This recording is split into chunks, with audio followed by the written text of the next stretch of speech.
sa Negros Occidental.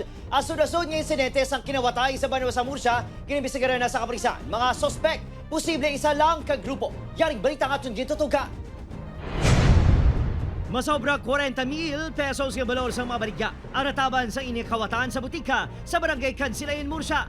Sa baligya naman niya ini, madasig nga ginpangsulod sa kawatan sa bit-bit kasako ang mga pakete sa sigarilyo. Samtang nahuli ka man ang pagpakawat sa duwa ka mga sospek sa benta sa Tiangge. Hindi manikawan nga magkabalakas sa ilang seguridad ang pila ka mga residente. So, kung imposible man nga wala ka gang or grupo nga mangawat ka, solo ka lang.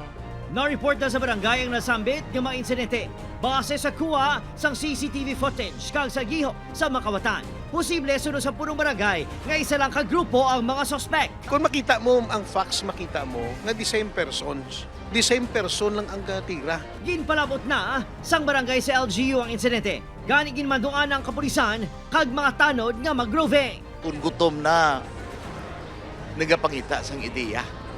So that's why we have to be more vigilant. Iga-review man ang CCTV footages agad matumod ang masuspek. Importante suno sa ila nga mangin alerto sa pagpangayos sang bulig ang publiko. Gin-promote gid sang NIR ang Safe 911, dial 911. Emergency pwede kita katawag dayon. Kay ara kita dayon dira ma-responde. Maghatag ang LGU sang pito para sa mga residente para gamiton nga makaalarma gilayon. Upod kay Herald Eka, Adrian Bretos, One Western Visayas.